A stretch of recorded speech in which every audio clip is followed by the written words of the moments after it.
Hey everybody, welcome to Marvel Champions Monthly. We are a fan podcast about the card game Marvel Champions by Fantasy Flight Games. I'm Kennedy Hawk, one of your hosts, and I've got three other hosts with me today. I've got Addercop. How's it going? Pretty good. Pretty good. Going swell. We got everything. We got everybody here, so that's a good sign. We've got Crimson. How's it going, Crimson? I'm good. Pretty good today. Pretty good. You've been playing a lot of Nebula to prepare for today, hopefully. Played a little bit. Oh, not the Nebula villain, the hero. Don't worry. Uh-oh. And we've got Drax's champion, aka Amerikano. You go last now because you're not first in alphabetical order anymore. All right. How's everyone doing? Pretty good, pretty good. So we are back doing another Hero Pack roundtable. So today we're going to talk all about Nebula, but first we've got a couple things to do right up front. So first we're going to look at the Marvel Champions news. All right. So for news, some news on the North American front. The Mad Titan Shadow is now shipping to the North American players if you ordered it from somewhere in North America instead of shipping it overseas. So check your orders, check your emails for that. Hopefully you're getting it in your hands soon. If you don't, or check your local game stores, see when they're getting them, because there have been sightings in the wild here in North America. And Fantasy Flight posted, I believe it was within the last week, the Vision article. So the new hero that's going to be released after Valkyrie, assuming that the announcement order is the correct order of the release. The Vision is after Valkyrie, and they posted an article, and Kennedy Hawk did a video talking all about the cards that were revealed in that article. Vision is protection, a protection precon, and looks to be pretty cool with some Android support, some Android tribal stuff going on there. So go check it out. Yeah, I'm pretty excited for him. Next up, we've got our MCM matchup. So we are closing MCM matchup number 2. So I thought I'd rattle off some stats. This was the one created by Amerikano, so you can blame him. I want to apologize before you get into the stats, because that was harder than I anticipated it being. Wow. If it makes you feel better, we had 136 games played, which is more than MCM matchup number 1. So the difficulty of Red Skull with Doomsday Chair and Galactic Artifacts did not sway people, or people lost a lot and they felt like they had to keep playing until they won. I'm not sure. Just some general information about it. The win rate for the community in those 136 games was 47%, almost 50% win rate. How does that feel? Pretty good. Yeah, it's pretty good. Compared to the games I played, that feels pretty good because I was not helping that 50%. In standard, the win rate was 53%, and in expert, the win rate was 36%. And no poor souls even tried to play heroic this time, which is probably smart of them. As a community, guess how many times we beat MODOK? Because one of the things you could fill in on the form was how many times did your team defeat MODOK? 0. 75 MODOKs were defeated among these 136 games. Jeez. The highest game, someone killed MODOK 6 times, and I don't know what they were thinking. It definitely wasn't me, but I think I know the person who it was based on their story, and maybe I'll ridicule them on Discord. We'll see. I just ignored him. That's what I did too. It didn't always help me to ignore him, at least in expert, but I tried to ignore him. Games were played with all 4 player counts. The most played heroes were Venom, Captain America, and Gamora. The least played heroes were Adam Warlock, Black Panther, Drax, and She-Hulk. So they were tied for 2-1. The others had 14 to 21 games played between those others. Wow. So, 21 games with Venom. People really like Venom, apparently. People were bringing out the big guns with Venom and Captain America. They had to defeat the Red Skull. People love really funny story. Oh, go for it. If you've got a problem to solve, I mean, those are the guys, right? I think so. Yeah. Doctor Strange. Nebula worked for me. We'll get into that, but there were lots of funny stories in here. Most all of them revolved around biomechanical upgrades ending up on the sleeper and people just rage quitting. Well, not rage quitting, but dying a painful death. You mean flipping the table? Yes, yeah. There were some people that said some choice words about you, but I won't read them on the microphone because that just You- sounds mean. You should, but then it will just be beep, beep, beep. Yeah, we'll have to do a lot of bleeping out if we did that.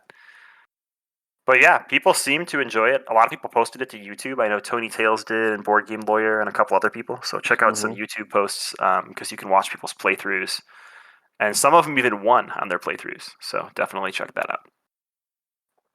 It's always fun to see that. It's fun to see what everyone's playing and see what, just it gives everybody something to talk about for 2 weeks. So it's a good time. Does anybody want to tell a story about their game? But yeah, I played. I'll briefly mention it because I don't want to get too much into it. But I had 5 of Nebula's techniques out and triggered 5 of them at once, and that helped me win the game. So that was fun. That's sweet. It was pretty awesome. When you're resolving your techniques, what do you do? Do you like pull them all off of her and put them somewhere so you can resolve them in order? Similar to like, do you do like Wakanda Forever the same way, where you like lay them out and point to them? How do you resolve them? Like physically on the Yeah, board. yeah. I That's just what I'm interested in. I discard them. Okay. When they're in a row. The way I play it is I have them in a different row than the rest of my upgrades and everything. Mhm. And then as soon as I resolve it, if I need to visualize it, I'll like push them up maybe and see the order I want to do it. If that makes Right. sense, like Yeah, that's why I asked, because that's how I do it for Wakanda Forever.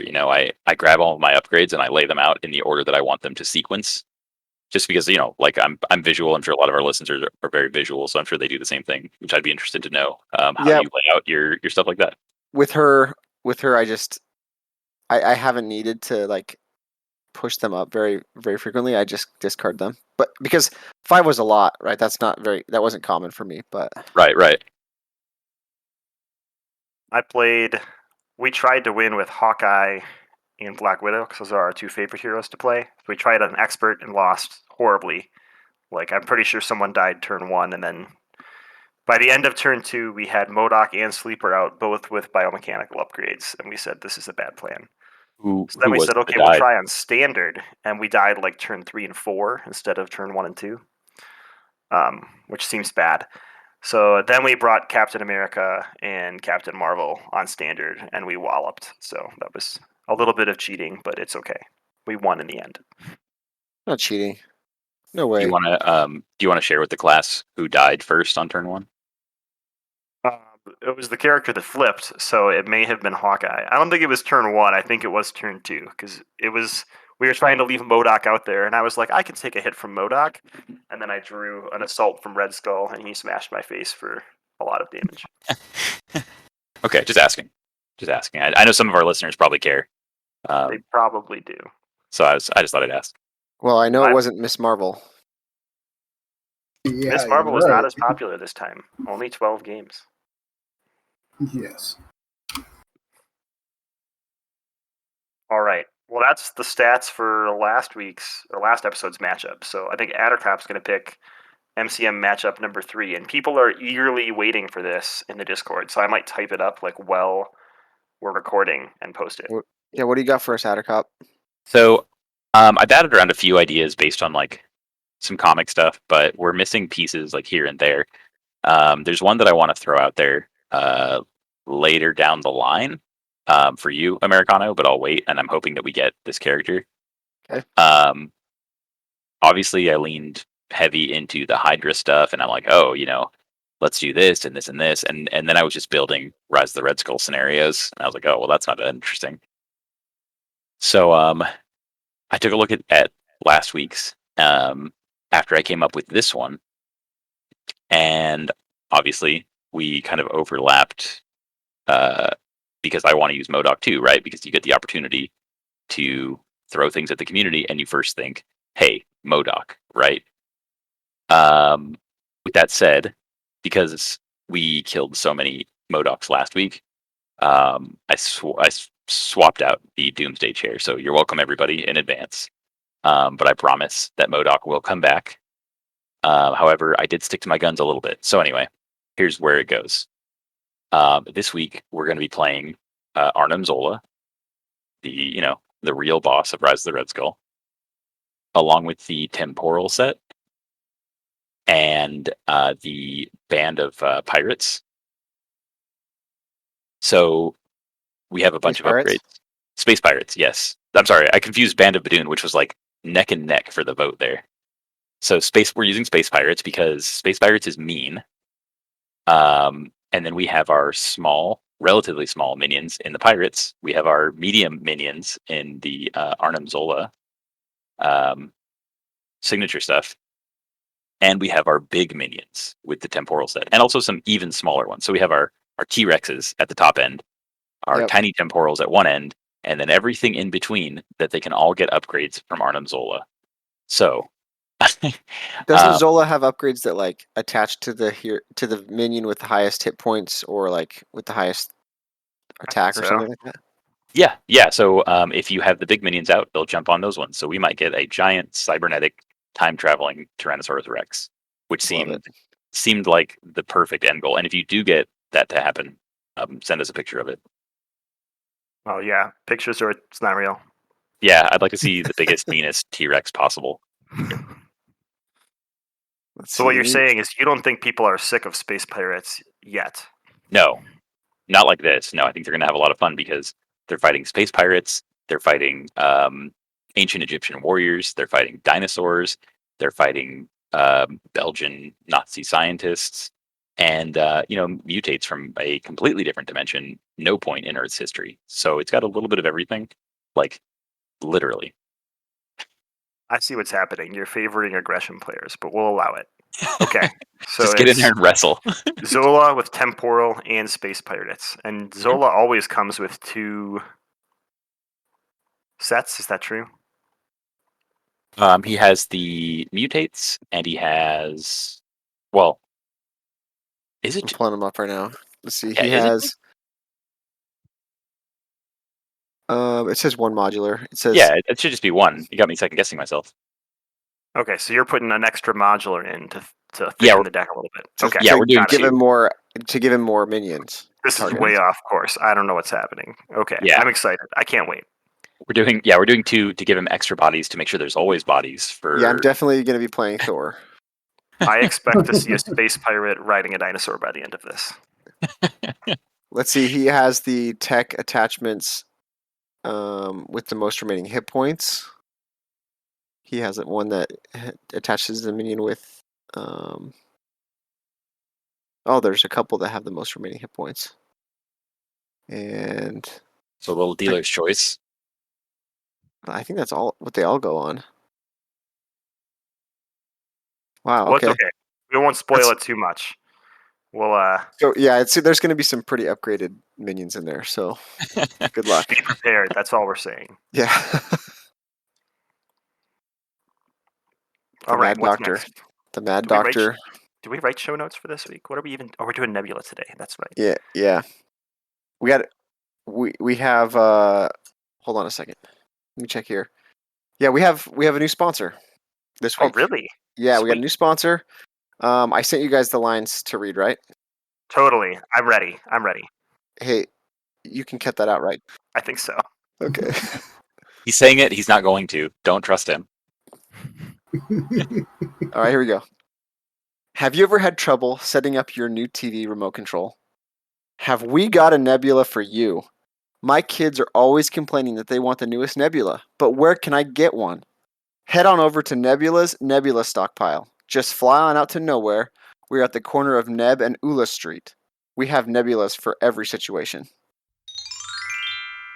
I wanted a bigger challenge in my game, but Nebula's Nebula stockpile has the perfect one. They sold me a copy of the Galaxy's Most Wanted expansion, and when I played against the Nebula villain, believe me, I'll never ask for a more challenging villain again. I can't even imagine a more challenging one. The store owner even threw it a free can of Surge and said, "You're gonna need it, kid." Thanks, Nebula's Nebula stockpile. I can't get enough of strong attack and thwart events. Also, you know me, I'm kind of a penny pincher. Well, fear not. Nebula stockpile sold me 2 Nebulas for the price of 1. In the Gamora Hero Pack, I got a Nebula ally and a Nebula minion. What a bargain! Thanks, Nebula stockpile. You all don't understand. I play this game for the heroes. No one cares about the villains, despite what some other people might say. And especially the allies. What am I, a leadership player? I'm all about heroes. Luckily, I was able to pick up a Nebula Hero Pack filled with 15 Nebula signature cards. She's quite a technical character, but totally worth it. Thanks, Nebula Stockpile. So head on down, or you can find us at www.nebulasnebulastockpile.co.neb. We have all sorts of nebulas, and who knows, maybe more to come. Maybe a nebula support. Hey, guys, I tried going to that website and it says the domain's available. I don't think that this is a real sponsor again. I think someone's just trolling us, Amerikano, and you keep making us read these scripts. So I guess if you wanted to troll us with more fake commercials, you could send them to our email at marvelchampionsmonthly@gmail.com. Or if you wanted to support the show, you could go to patreon.com/MCM podcast. You can check out the different tier levels we have there. We have a bunch of different reward levels, but today we wanted to thank a couple of our patrons. So Mark S., thanks a lot. Garrett W., thanks a ton. And Alan L., thank you as well. So I guess until we get a real sponsor, we'll just keep plugging the Patreon, and then maybe someday someone will take pity on us. We'll see. But now, back to the show.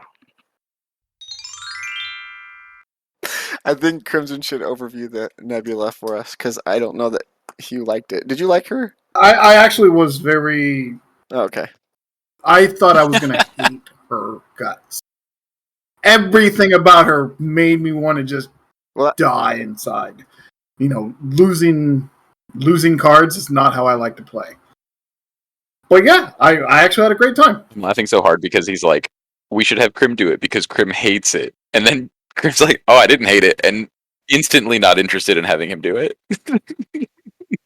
Well, it's fine. It's fine. I just know that what you said earlier. That's because you had mentioned that before. Yeah, I really don't like losing cards. Like, it doesn't make any sense to me. Why would I pay cards to be in play and then they not in play? That sounds terrible. I paid cards for those cards. I better keep those. Save all these funny lines for when we talk. All right, let's go. Today's main topic is the Nebula Hero Pack Roundtable. So I think Amerikano just volunteered Crimson to overview what Nebula is all about. Improv. You play stuff and then it goes away. What was that? Was that good? Did I do a good job there, guys? I mean, I understood what you were saying. 100% awesome. You did a job. Okay, so Nebula is actually quite a unique hero in her way, so I'm just going to read her front and back side card real quick. Hand size 6, hit points 9. A little low on the hit points, you really feel it, but that's life. 3 recovery, she's an outlaw. Alter ego side, she has a response after you play a technique upgrade, draw 2 cards, limit once per round. And then her hero side is a 2/2/2, great stats, love that stat line. 5 hand size instead of 6, pretty normal there. She has combat protocol, so force response. After your turn begins, resolve the special ability on each technique upgrade you control. Then discard each technique upgrade resolved this way. So, you're going to play her techniques. Hopefully you at least play 1 while you're in Alter Ego, especially on the first turn. You're going to get that extra card. And then at the start of the turn, if you have any in play, they're going to go away, but they're going to pretty much pop. They're going to do a special ability. So think of techniques as like a technique that stays in play for a turn, does a thing, and then it turns into like an event, and then it just goes away. She was actually I felt she was very fun to play, very unique, and I was totally really expecting to dislike her. But she has some very interesting cards in her kit that were really, really strong.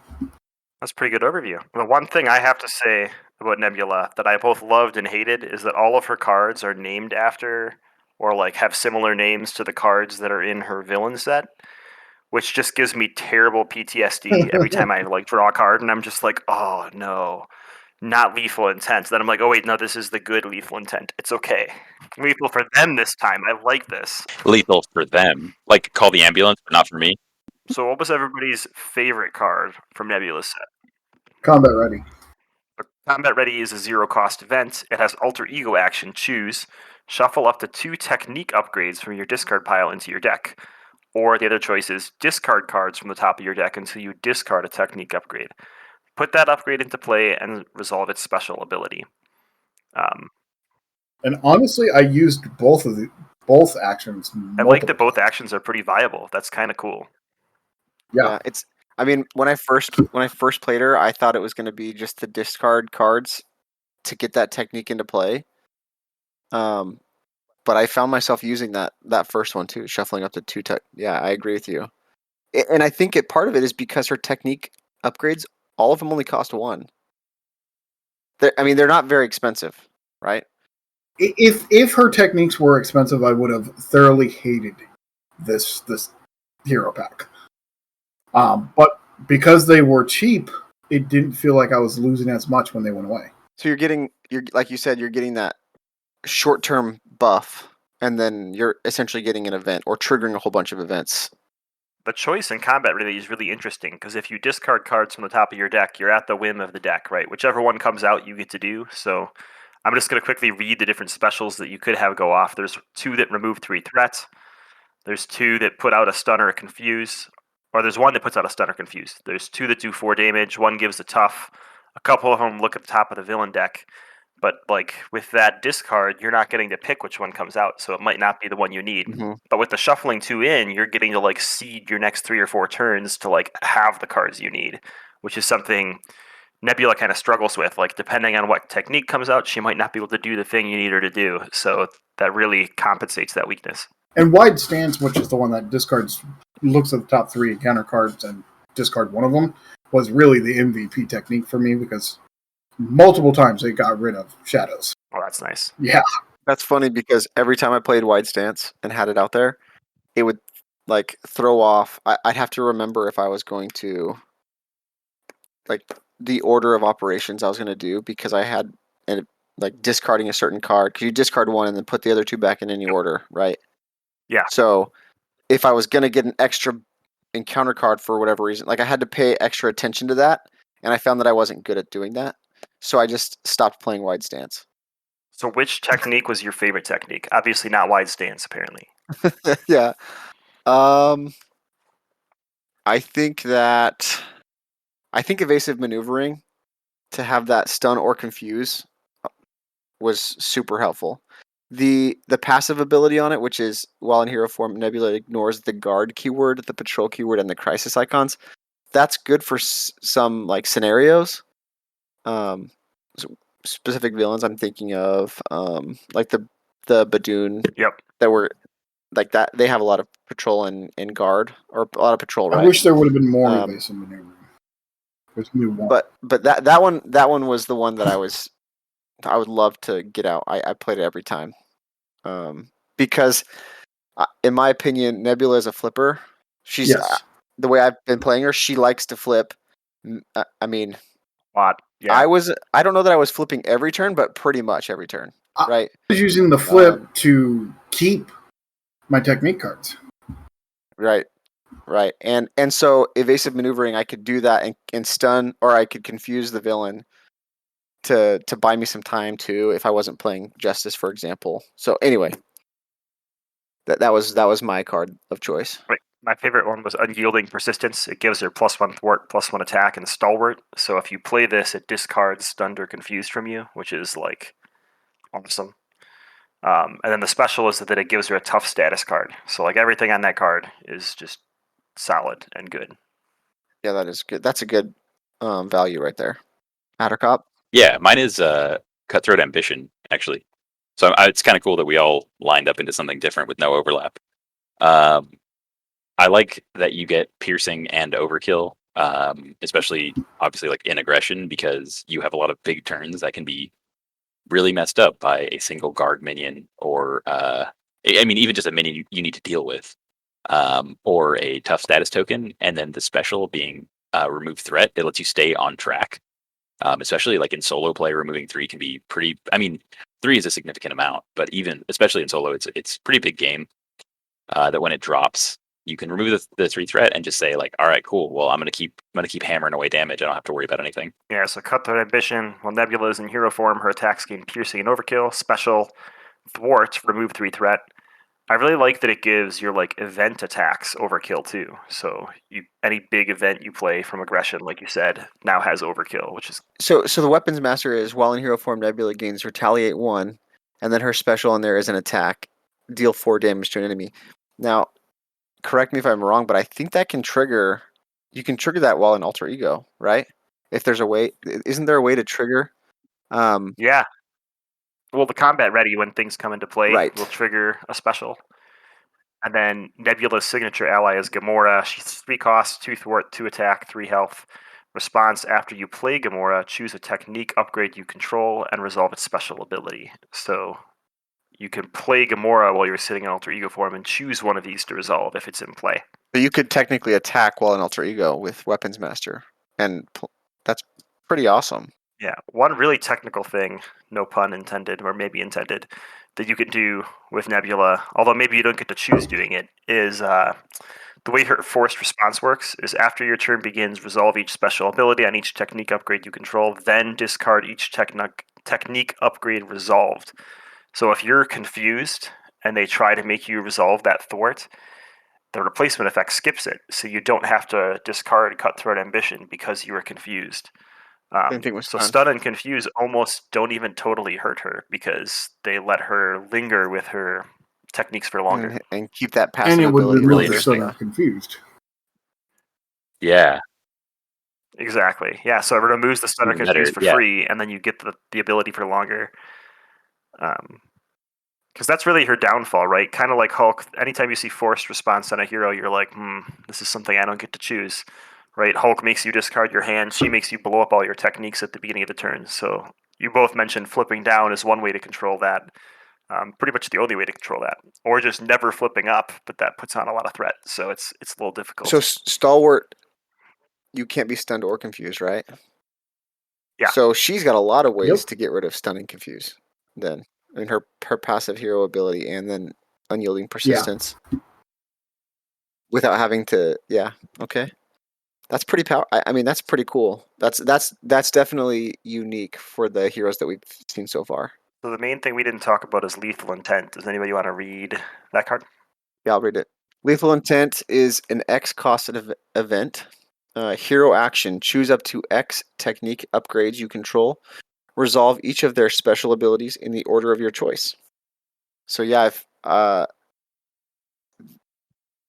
mean, if you have a lot of them out there, and you want to trigger them before that hero ability, your hero combat protocols triggers it. It's like the next turn.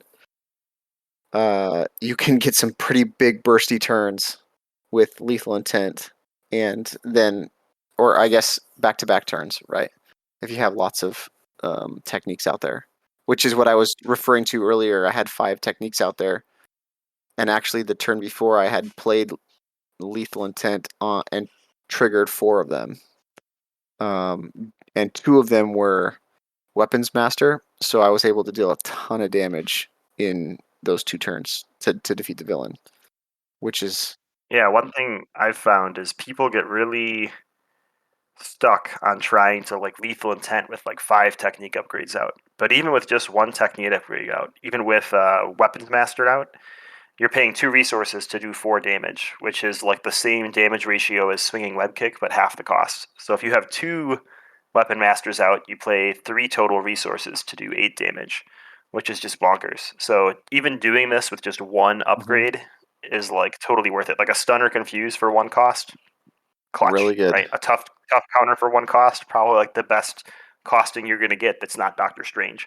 So lethal intent can be really strong even if you're only spending 1 resource on it. Don't feel like you have to pour 3 or 4 resources. And often it's not like optimal to pour 3 or 4 because you don't need to trigger that and you could be building board state elsewhere. Yeah, I should clarify. That's the most I've ever done. Usually it was only 1 or 2, but I was really rushing to defeat the villain because I was playing in aggression, and I was not anticipating, any advances coming. So I just wanted to rush them. thinking man's aspect. What was that? The thinking Yeah, man's aspect. Exactly. I was definitely thinking while playing aggression, and it was actually against Zola. I played her against Zola. Mentioning aspects, what's everybody's favorite aspect with Nebula? Justice. Why? Because it's justice. Well, I agree. Justice is my favorite aspect with Nebula, but it's because it has lots of confuse and it lets her flip, right? So when you can take away the danger of flipping, I like Justice. I mean, yeah, it's justice. That's all you need, right? Yellow cards are best cards. Yellow is yucky. No, I think Justice was good. I preferred aggression for her actually. Throw in a bunch of Guardians allies, get that thematic deck in there, and upgrade her attack. So she was swinging for with Godslayer and which is let me pull up Godslayer. Anyone know what that card says? I think it's you exhausted to add 2 to the character's attack when they're attacking a unique enemy, and then a hand cannon, which is it has 3 uses, and it's if you get rid of a use, it's +2 attack, and it's like piercing or something, or overkill. I don't remember. So It gives overkill. Using those upgrades, I was able to, easily get her attack to 7 with her technique that adds +1 to her attack, Yep. unyielding persistence, which was a lot of fun because tough didn't matter at that point. The overkill minions didn't matter. Like if they were guard minions, I could hit them, which was really helpful in my experience when I played Zola, because Zola has that retaliate 1. So, she was just able to mow through them, and it was a lot of fun. Nice. Yes, I was still flipping, which was kind of weird, flipping in an aggression deck. But it was counterintuitive to the way I've played before with aggression, right? But what was the one? The one that lets her stun or confuse, evasive maneuvering, right? That card came in clutch because I was able to confuse and go into to build up my hand. Anyway, to get those cards that I needed for those big bursty turns, and I thought it was a lot of fun. What about you, Addercop? What was your favorite aspect? I totally agree with Amerikano that aggression is my favorite one here. Not just because that's typically my favorite, and not because red cards are best cards, to paraphrase, but because in aggression, a lot of the techniques give her outs to a lot of common aggression problems, right? Like guard minions or crisis icons or being stunned or anything like that. And not only that, whether you're set up with techniques or you're opening your turn with techniques in hero form, it gives you really, really explosive, versatile turns to clear up your problems, right? You can fire off a couple of thwart 3s. You can fire off two sources of 4 damage before you even begin to start using your hand. There's a lot of really like high leverage sequencing that can happen, and she literally like does it all and has an out for everything. And I like having that, and then having the extra 25 cards of what I want to do in like an interesting way, right? Like it's a bunch of minor decision points, and I think that's great. That's super good. I had her in protection quite a bit, and that was like my second favorite aspect because I think the weapons masters giving her retaliate 1, you can get her up to retaliate 2 in protection, which can be super fun. And there's a lot of cool flippy protection cards like Perseverance to keep throwing toughs on her, and there's that Guardian card that gives you tough. So she was just like a tough spamming machine.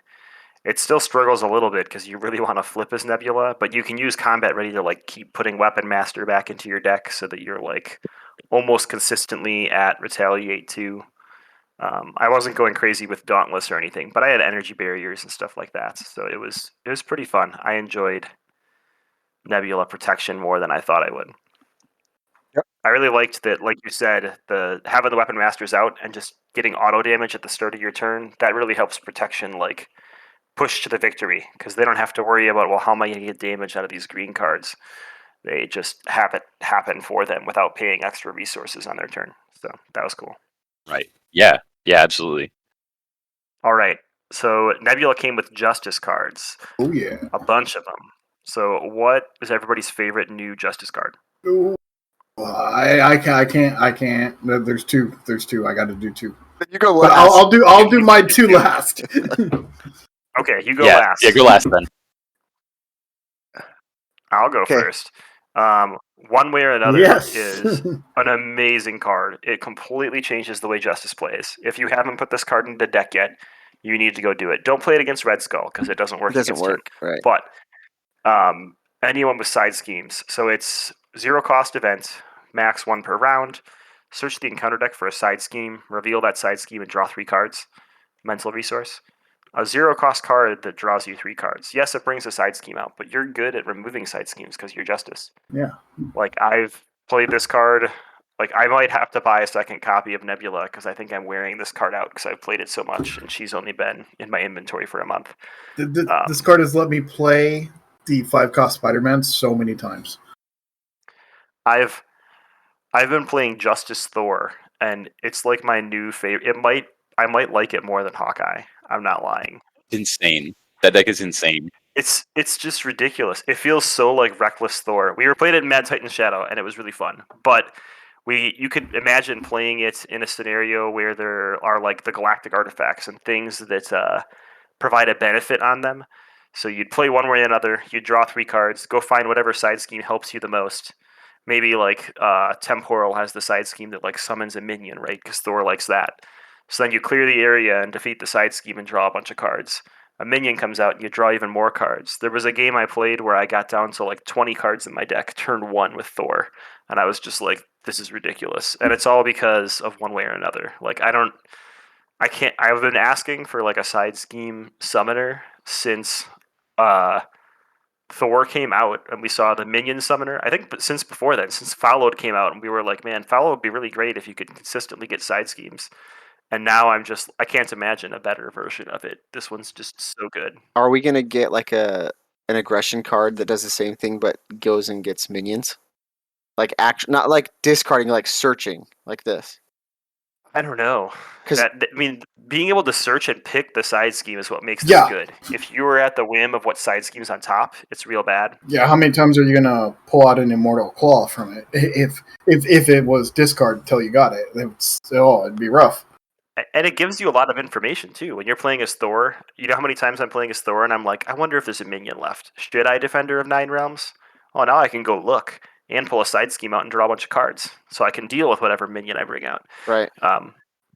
This card's insane. It's really Absolutely cool. insane. And The not just artwork's the good, draw too. 3. Yeah, the draw 3 is great. Don't get me wrong. I'm an Ancestor Recall fanatic fan. It's one of my favorite Magic cards. But being able to draw 3 is great. But being able to choose the side scheme and putting it down and play when you're ready for that side scheme is so powerful. We played this in one scenario, and someone was running Jessica Jones, and like we were just summoning side schemes and leaving them out there because we were drawing so many cards that it didn't matter. And she was sitting there with some insane amount of thwart. God thwart Jessica Jones. She's just taking out each side scheme one at a time. Yeah, if people haven't played with her in a while, she's from the core set. She's an ally that gets +1 thwart for each side scheme in play. So it's like 1 plus 8 side schemes is 9 thwart on an ally. It's dumb. I just call that card God thwart. That's what I call that card. So good though. If you're not playing Jessica Jones even now, I disagree with the way you're living your life. My favorite card is more of a wishful thinking kind of thing. I like Brains over Brawn a lot. Like I like the card. It looks fun. I like that you can choose any enemy. As it is right now, like there's not a bunch of huge ways to get your thwart really high. But I think as we get more and more into that, like +2 thwart actions, things like that, we're gonna see more miles out of this card. I also really like the art. I want to say it's Chris Samney art, which is one of my favorites. I could be wrong. If I'm wrong, please correct me. Well- I I was gonna say I think the ideal way to play this, for example, with Nebula, it is you can get her upgrade that's +1. You have or her technique that's +1. You have heroic intuition, so her thwart's going to be 4. Now, if you're playing solo with her and you do a basic thwart because you've been flipping, for example, and you get all the threat off the main scheme, for example, and then you play this. I mean, how many times can a Justice player actually deal 4 damage with a Justice card? Right, 2 for 4 is 2 for obviously 4. a pretty good rate. Yep. Yeah, that's a pretty good rate. Yeah, if you can get two for 4 consistently, it's very strong. I don't know how this works with making an entrance for Venom's pack. When your hero makes a basic thwart, it gets +2 for that thwart. After this thwart ends, some stuff we don't care about. But like, does that +2 count for the It's damage hard from brains or bronze? because it says hero response. So it is Oh a yeah, if it's a response. response. I think your thwart is gone at that point. That's a bummer. Yeah. I want to see really cool things out of it, basically. So if you're already doing really cool things with it, let me know, let us know, email us, tell us about it. I'd like to hear it. But in the meantime, I'm just looking forward to the future with this card. All right, my card is Venom, Flash Thompson. It's good. It's good. It's a really good Justice card. I mean, he's a 4 cost ally, 2 thwart, 3 attack for 4 health. He takes 2 consequential on his thwart and takes 2 consequential on his attack. But and a guardian trait. His ability is while there is no threat on the main scheme, reduce all consequential damage Venom takes by 1. To have a Justice ally that can do 3 damage and only take 1 consequential, likely. I like the deck builds with Justice where it's focusing on removing threat from the main scheme and getting a benefit. And this works really well in that. I mean, that fits. This is that archetype. And I mean, if you have 4 Justice and some other stuff in your deck where you're able to take care of the main scheme, you're playing Venom, and you're able to just hit the villain consistently and only take 1 damage, 1 consequential. My problem with Venom is he's really bad or really scaled poorly in multiplayer. When there's 4 people putting threat out there a turn, Sure. it becomes really hard to have an empty main scheme. I was laughing because we removed from the show notes for this one, what's your least favorite cards in the pack? And you guys just picked my 2 least favorite Justice cards, Venom and Brains Over Brawn. So, good job. We just did it for you. I'm so proud. Let me complain about them still because you picked them. So. Okay, so what do you think about Venom though in like a solo or even a 2-player? I think he's okay. I mean Better than the other 2. Oh no. You're paying 4 for an ally that conditionally is as good as a typical ally. Just pay 4 for Daredevil and have a much better life. Joe, you're dealing so much damage with Venom. It's conditional, but with Justice, you're gonna again with 1 or 2 players, you're gonna have 0 on the main scheme very frequently. Maybe I'm too scarred from Galaxy's Most Wanted still. Probably. But when I see something that is conditional, I expect it to be like amazing. And instead it's like I'm conditional and now I'm slightly above par. And let's be real, Wraith should be like an aggression ally. It really should be. Yeah, or protection. He's decent though. Like, I mean, it is a decent card. Like, no, I feel like he fits the spycraft theme that we had of canceling boost cards. Both protection and justice kind of have a specialty in that. Yeah, protection. I guess. Yeah. So Wraith's another ally, 3 cost, 1 thwart, 3 attack for 2 consequential. When a boost card is turned face up, exhaust Wraith and deal 1 damage to him. Cancel the card's boost effect, which is like a really strong ability. I still like Venom better. Really, and Eros is just amazing. I don't know. I did not like Eros. So I've recently come to the realization that the way I used to play Marvel Champions is I clear the board every turn, stabilize the board, and then only go for the villain when I can. And there are just some villains, like the ones in Galaxy's Most Wanted, where you can't afford to do that. You like have to figure out when do I tank this minion for a couple turns and just go for face, or wait until I have the opportunity to kill them. And Eros is really good for that, because when he comes into play, you can confuse 2 minions. That lets you flip down without worrying about killing them first, which is something Justice players like to do, right? Flipping. So I really like him for that. And 2-cost allies are just difficult to So beat. Eros is a 2-cost ally, 2 thwart, 1 attack, one consequential on each, 2 health, and his response is after you play Eros from your hand, confuse a minion for each mental resource you use to pay for him. So here's my question. Carol Danvers has the resource card that has 3 energy resources on it, right? And Hulk has the resource card with 3 physical resources. What if we get a hero that has 3 mental resources on a card? Professor X. Can you play an overcost? Can you play 3, and even though he only costs 2? So if you wanted to play Eros, you could pay 6 for him if you want and confuse 6 minions. There's nothing saying you can't. Okay. You can It doesn't- overpay for any card you want. Okay, so it doesn't have to be on a single card. Correct. Yeah. So you can go crazy if you want. Actually, Reed Richards also might have 3. That's pretty. So I've really liked I Eros mean, have you and done that? Spider-Man. Have you done that What? to confuse a whole bunch of minions? Over. I've actually done. I was just gonna say I've done it with Spider-Man. I confused 3 minions because I didn't have spider tracers and I needed to wait for them to show up so I could play them onto a minion. So that let me flip down and keep those minions in play. I flipped down and drew 6 cards and drew into 2 spider tracers. So then I got to actually use them instead of having them just be dead cards in my hand. And with Spider-Man, you probably had a lot of mental resources in your deck.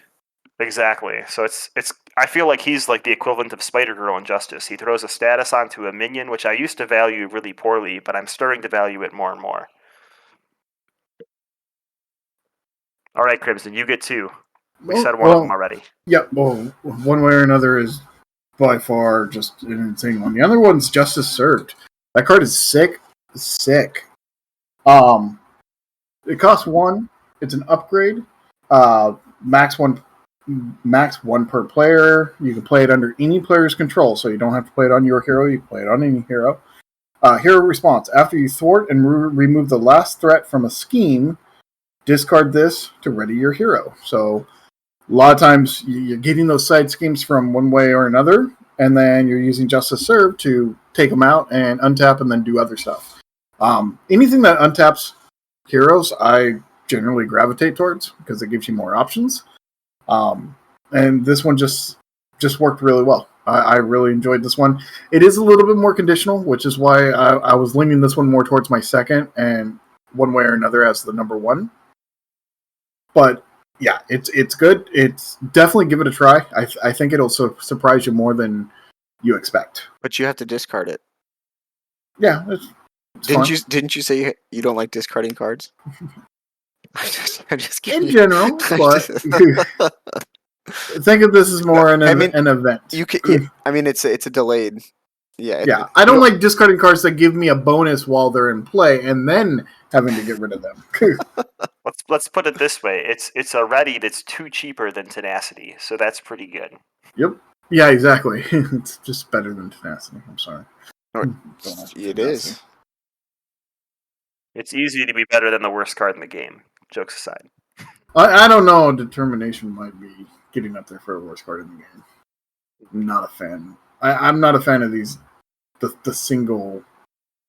That's the card in his pack, right? Was that in this one only? Yeah. So Determination is max 1 per deck.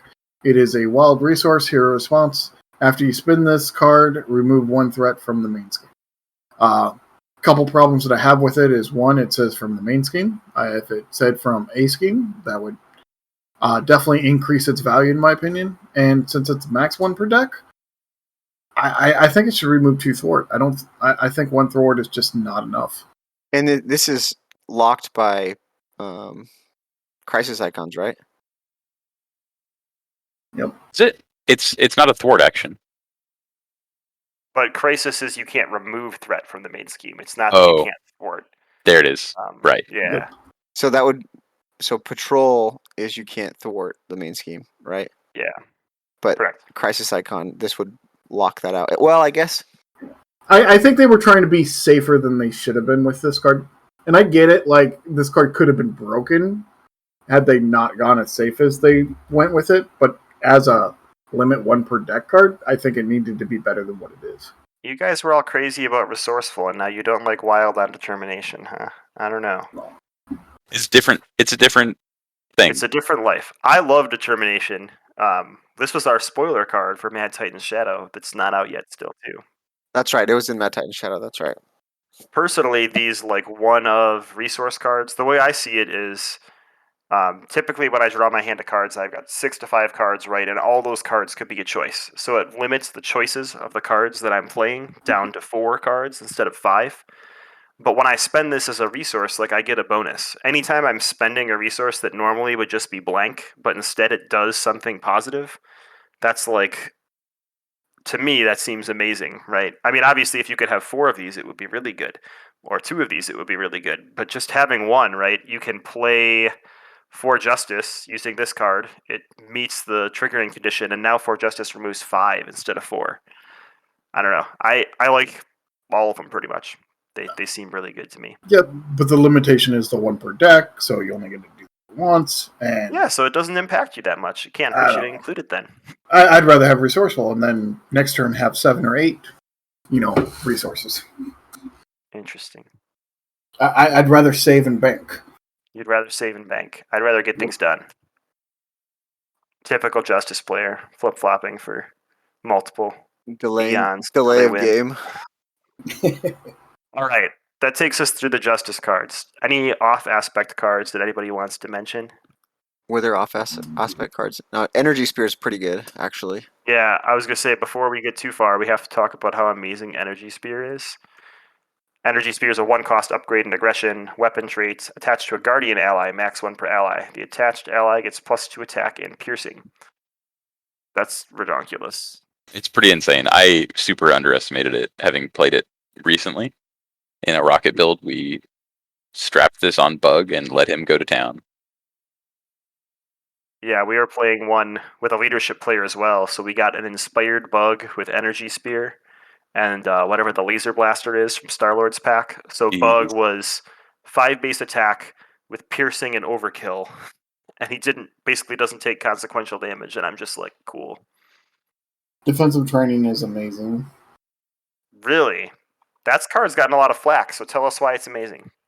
Any card that lets you, recur is good. I'm sorry, but it's just Have you played with it a lot yet? Like, have you found any cool combos with it? I haven't had any combos with it. But I mean, just being able to tap it, remove a counter, choose a protection event from your discard pile, and shuffle it back in your deck. When your deck gets really low, you're pretty much saying that I'm going to draw this card next turn or in the next 2 turns. And So I think it's pretty good too, and I think it's going to get way better. My Yeah. problem with it, and a lot of the arguments I've read online, are that first of all, it limits it to protection events, so you can't shuffle back in like multiple man or anything like that. Yeah. That being said, like you always want to draw protection events when you know they're coming, so it's really useful when your deck is empty. And then the other problem is that like most protection decks hate flipping because it's really hard to thwart as protection. Yes. So anything that's like an alter ego action as protection, it makes it really hard to like But swallow that pill. You're going to have to flip at some point. You are. Maybe. I don't know. I've seen a lot of Protection Spider-Man decks that don't have to, right? So maybe this doesn't go with Protection Spider-Man, right? I played a lot of Drax protection that never flips. You literally just talked about a Spider-Man deck where you had to flip. So Yeah, I mean that was Justice Spider-Man. it was Justice, but yeah. And I mean, the other problem I have is you're basically just, since this costs the card itself and a resource, you're going to get to shuffle 2 cards back into your deck, but like over the course of the game, you've added 1 cost to each of those cards. Basically, you've just like prepaid that 1 cost, and that, I don't know. I mean, it also slows down your decking out, right? Could it be better? Yes, don't get me wrong. It could be better. It could allow you to draw the protection event instead of putting it back in your deck. That would have been better, but as it is now, I think it's fine. So I think defensive training for me is it's similar to what was that protection card that we got? Shoot, it was in Wasp that we got our spoiler card where it had an X cost. For courage, yeah. Yeah, Muster Courage. I like the idea of what they're doing with these kind of cards. I like to play a lot more upgrades in a protection deck than events. I think there's a card coming out. I won't say what it is. Envisions pack that this would work really well with. So go watch Kennedy's video on Vision and you see if you can see what I'm talking about. But this shows there's not just a strict design with the cards. Like they're willing to go outside, I think, of what we might consider to be like, well, that doesn't seem like it would be a protection card. This is true. That's but cool. but it doesn't like this kind of card. It doesn't seem to me like it's, well, this should be an aggression card. It doesn't seem like that to me.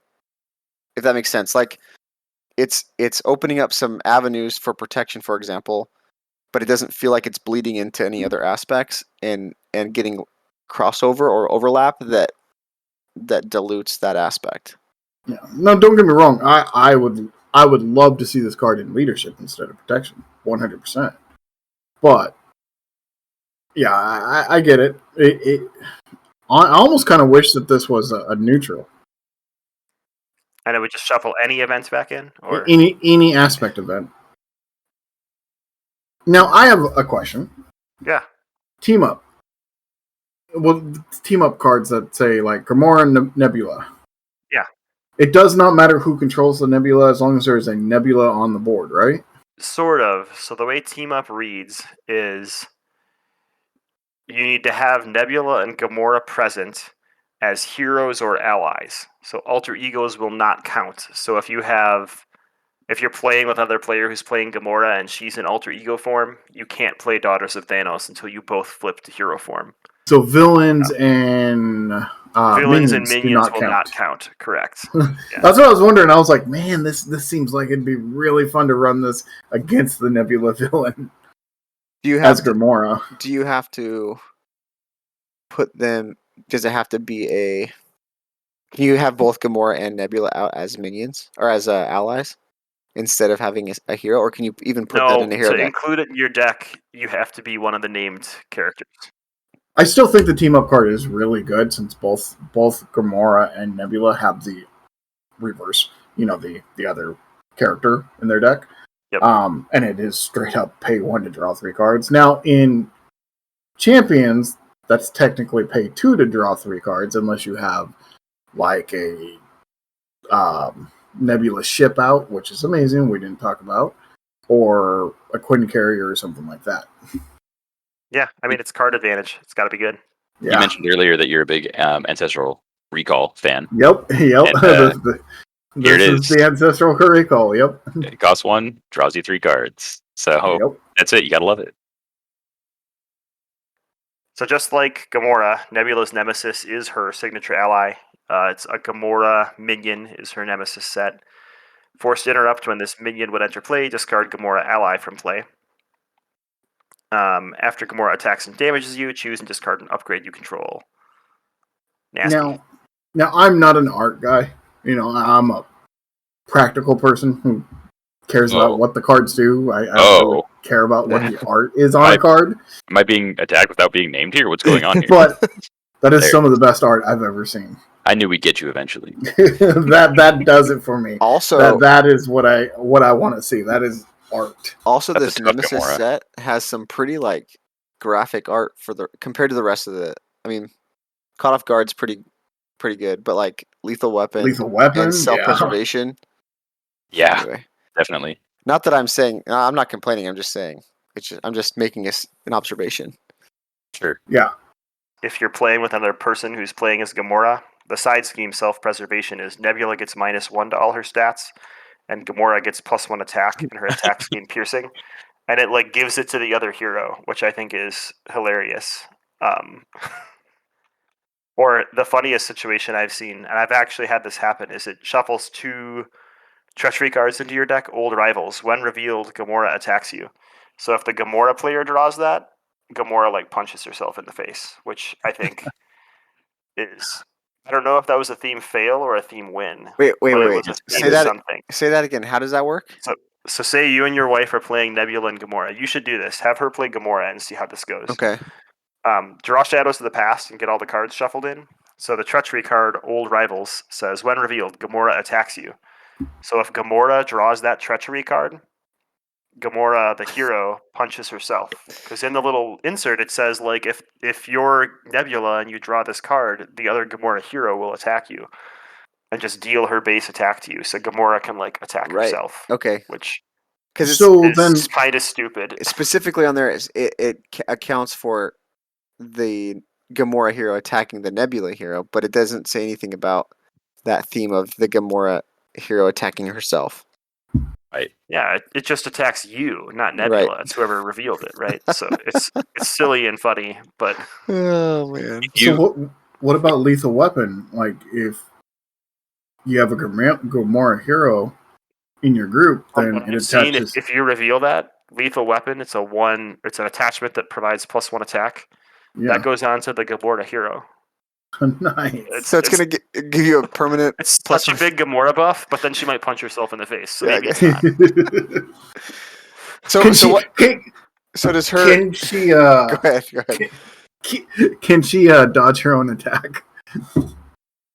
I mean, she does. So technically, in the rulebook, if you read about defending, it says when a minion or villain attacks you, this is how you Oh, defend. So no. So like, Man, if you wanted to rules lawyer it, you couldn't defend. But I would rule that you could defend against your own punching fist. can you when you upload this podcast, can you also upload the clip from The Office where Dwight is fighting himself? Yes, if you can find it for me, I will Absolutely. splice it in. When he's like, "How would you defend against your own attack?" and he's like, "Oh, well, that's easy. Throat punch, block." So if you're playing Nebula, I'm glad I brought this up, and you're all like, I have so many questions No, about life right now. what happens to the Gamora minion? Does it go into the discard pile, or does it not? It doesn't enter. It doesn't even become part of the game state because it has the, or like how does that work? If the Gamora hero is in play, Uh-huh. I think if Gamora hero is in play, it can't enter because of uniqueness. And then Shadows will surge, but the side scheme and all the cards will get shuffled in still. Okay, but that three boost card of the Gamora minion won't even be in the encounter deck. Yeah, it makes playing them together really advantageous. You almost want to draw Shadows if you're the Gamora. Well, I mean, it's 50-50. You get 2 really good cards for Gamora and then 2 really bad cards for Gamora. So Yeah, you guys are forgetting that the Nebula player still has to be the Nebula player and work at -1 across the board if you want to stay as +1. Amerikano, if you came up and said, "Hey, I want to play a game of World Champions," and I wasn't like, I didn't really want to play, and then you said, "I want to see if I can punch myself in the face," I'd be like, "All right, let's shuffle it up. Let's go." You'd say, why do we need to play Marvel Champions for that? This is the kind of science I can get behind. well, that's it for Gamora. Do we want to give her a grade? I think we did that last time. You mean Nebula? Oh, yeah, well, sorry, that's it for Nebula. We're really talking about the Nemesis set. That's all we care about here. We and did give Energy Spear. Yeah, we All gave the Gamora a art rating. cards. All right. Grades. Amerikano, what do you think for Nebula? Are we talking power level? Talking whatever criteria Okay, you want to define. I didn't like her at first, but she grew on me. I would give her an A-. B. Easy A. Yeah, I'd say B+, A-, in that range. Well, she's above average, I think. She's not a Captain America, but who is, right? Right. And she's kind of dependent upon. I mean, she does have a lot of those techniques in Aren't her she? deck, but she's kind of dependent on which one you draw. Yeah, But that's the one thing we really didn't mention is her disadvantage is if you draw the wrong, like drawing a technique is great, but if you draw the technique that does a bunch of damage and all you need to do is remove threat, you're just like stupid deck. Right. But at the same time, like every hero is like that, right? If Captain Sure. Marvel doesn't draw into her thwart events, she's just like, oh, why can't I get the right cards? Oh, I draw 50 cards a turn, so it doesn't matter. But yeah, so she's a little inconsistent to me for an A hero. So go play Nebula and share your decks with us because I like seeing everyone's the different builds that they put out and giving them a shot. So The best thing about playing Nebula is you don't have to play against Nebula then. Yeah. So it's like you have won the game right there. All right, that's it for today. Thanks for tuning in. We'll be back in 2 weeks.